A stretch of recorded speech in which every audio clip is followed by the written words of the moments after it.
Mas nessa semana, o governador de São Paulo, João Dória Jr., ele anunciou aquilo que até os tapetes dos pisos dos carros, os retrovisores do lado direito, os cintos de 3 pontas já sabiam.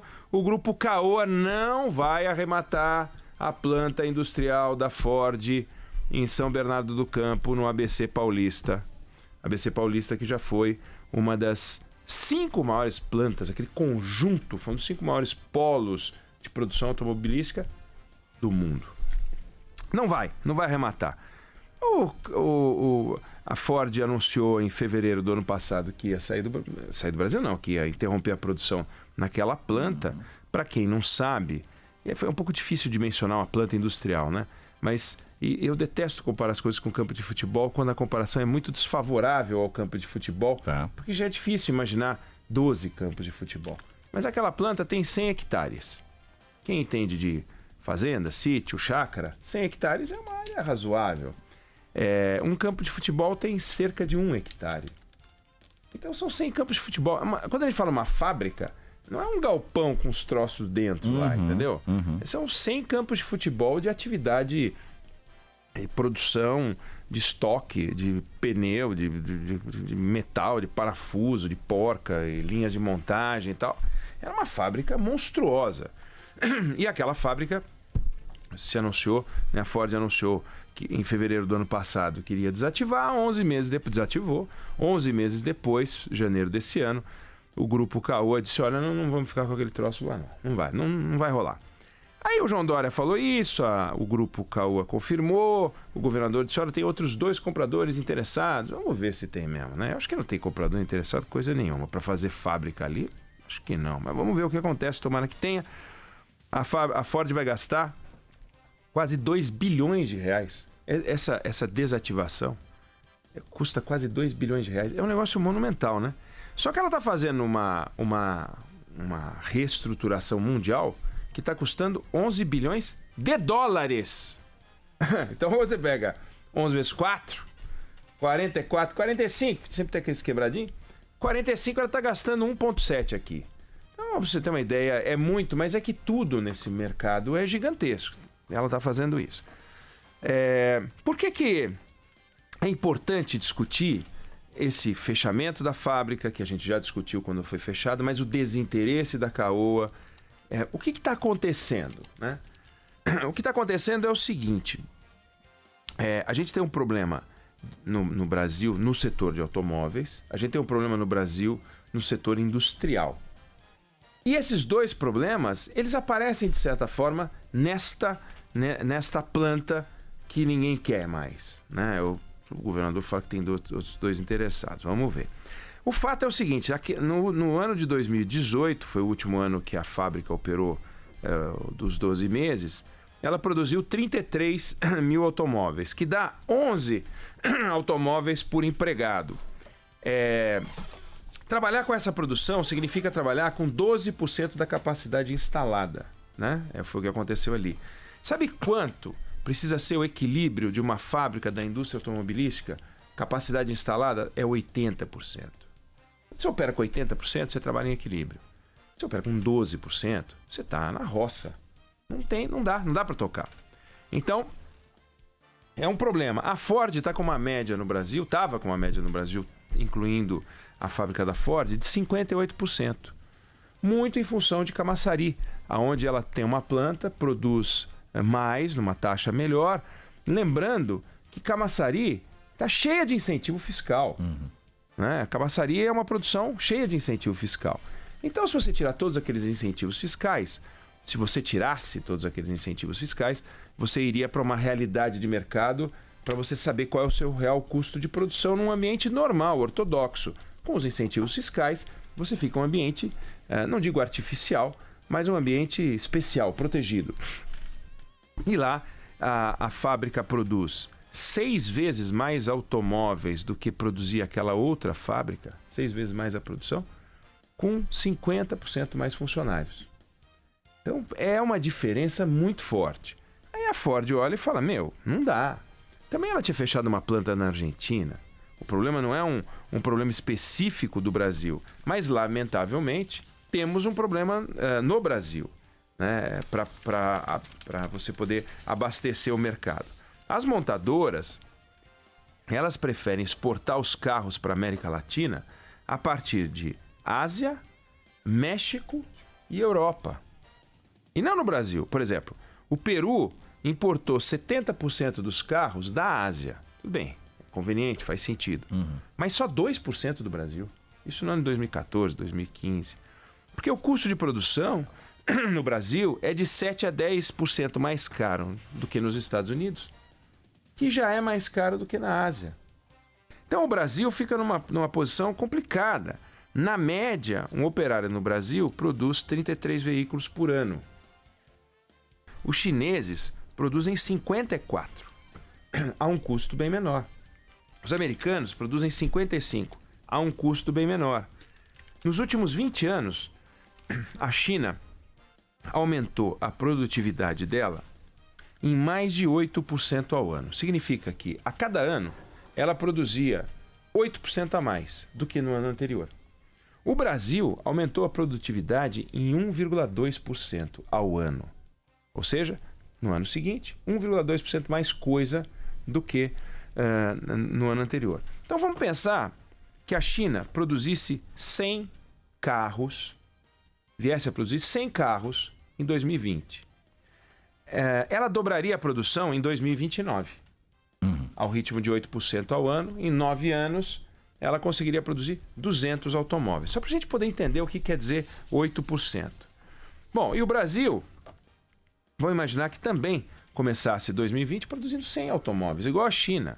Ao ritmo de 1,2% de crescimento anual na produção, esse aumento de produtividade, a gente conseguiria atingir 200 veículos em 2078.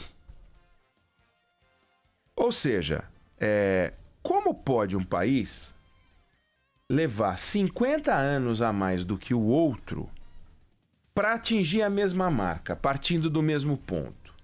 Essa é hoje a distância entre o Brasil e a China. 50 anos. Não é que a gente está 50 anos atrasado. É que em 20 anos eles conseguem fazer alguma coisa que a gente precisa de 70 para fazer. Se eles conseguem correr em 20 o que a gente corre em 70, aonde que isso vai dar? Então a fábrica da Ford, que está sendo fechada, é uma péssima notícia. É uma péssima notícia. Mas fica um alerta muito grande. O que nós estamos fazendo com o nosso setor industrial? O que nós estamos fazendo com a produtividade? Essa palavra é tão feia, mas quando você vê esse exemplo, ele é assustador. Como o chinês consegue andar num ritmo em que ele chega 50 anos antes da gente. É claro que a China faz uma série de coisas que aqui seriam inadmissíveis, né? Você não tem o sistema de saúde, você não tem o sistema de previdência, você não tem nada disso, eles não estão nem aí. Na jornada de trabalho, eu trabalho 7 horas e 52 minutos. Isso não existe. Não existe esse papo. Ora essa, mas os meus direitos... Não tem meus direitos. Então, é evidente. Você pega uma construção que a China vai fazer, por exemplo, num outro país, eles levam presidiários para construir. E os caras trabalham sem direito, sem nada. A gente não trabalha assim. Ainda bem que a gente trabalha assim. Então a gente não pode invejar a China. Mas vem cá, os Estados Unidos não são como a China. E eles conseguem uma taxa de produtividade bem maior do que a nossa, mas muito maior do que a nossa. O operário americano é 5 vezes mais produtivo que o operário brasileiro. O operário chinês é ainda mais produtivo, em alguns setores muito mais produtivo. Mas como é que a gente vai sair dessa cilada, né? E todos os números que a gente olha, envolvendo essa história do setor industrial, automotivo ou outro setor industrial, eles são lamentáveis. No caso dos automóveis, em particular, porque todos, tirando uma ou outra exceção, a General Motors é um pouco mais produtiva, a Fiat um pouco menos produtiva, me refiro a conseguir trabalhar com uma porcentagem da sua planta, né? naquela taxa de ocupação da indústria. Mas, na média, a situação não está muito boa. Então, a gente trabalha hoje, a gente depende de um mercado complicado, caro e uma um custo de produção elevado. Eu tinha anotado, eu vou mostrar, é uma coisa muito curiosa, que é o seguinte, você pega, por exemplo, um carro no Brasil. O carro no Brasil, a taxa de imposto dele é da ordem de 30%, né? Nos Estados Unidos, é 6%. Na Alemanha, é 19%. Então, se o governo pega 1/3 de um automóvel para ele e a fábrica fica com 60% e 70% do automóvel e ela tem um custo de produção maior, como é que vai ser a margem de lucro dessa companhia, né? Pô, o governo pega 30% do bruto. Como é que faz um negócio desse? Imagina 30% de tudo o governo leva embora. E os Estados Unidos levam 6%. Então a companhia nos Estados Unidos, a base dela é 94%. A nossa base é 70%. Então a empresa tem que tirar dos 70% do carro que lhe pertence tudo. E tudo tem que pagar as concessionárias. Isso daqui tudo vai. Tem que pagar a concessionária, tem que pagar as distribuidoras, tem que pagar os fabricantes, tem que pagar os fornecedores, tem que pagar o cara que vende o pneu, tem que pagar o cara que põe o espelhinho, tem que pagar tudo. Com 70%. Os Estados Unidos fazem isso com 94% do carro, porque o governo só leva 10%, só leva 6%. A Alemanha é 19%. Então é um pouco mais caro fazer isso. Como é que faz? A gente produz menos carro por operário do que os americanos. Quando o carro fica pronto, numa quantidade menor, o governo leva 30% do dinheiro, o governo americano leva 6% do dinheiro. No mercado interno, que ainda não está resolvido, é óbvio que você tem problemas. E aí, para poder solucionar esses problemas, a gente vai o quê? Começa o chororô para cima do governo. Aí vai o setor industrial e diz, puxa vida, mas assim não dá. Nós somos de algum tipo de compensação. Aí as compensações vêm na forma de distorção. Aí vem favorecimentos, renúncias fiscais e começam os subsídios, aquela coisa toda. Quem paga essa conta? O cara que não anda de automóvel. É o cara que vai na venda comprar uma fruta, comprar uma verdura, comprar uma carne, tem lá um imposto que vai para o governo pega esse imposto e entrega para a Ford, entrega para a General Motors, para que ela possa produzir automóvel, para que as pessoas possam andar de automóvel a um preço razoável. Como é que fica essa conta? Onde é que isso nos leva? Nos leva a uma Zona Franca de Manaus, com uma distorção que você não tem como resolver. Eu não sei como resolve a Zona Franca de Manaus. Tira ela de lá hoje o subsídio, ela desaba. E se ela desabar, o que acontece? O narcotráfico vai tomar conta daquela região, o PCC vai tomar conta daquela região, tem um setor industrial lá.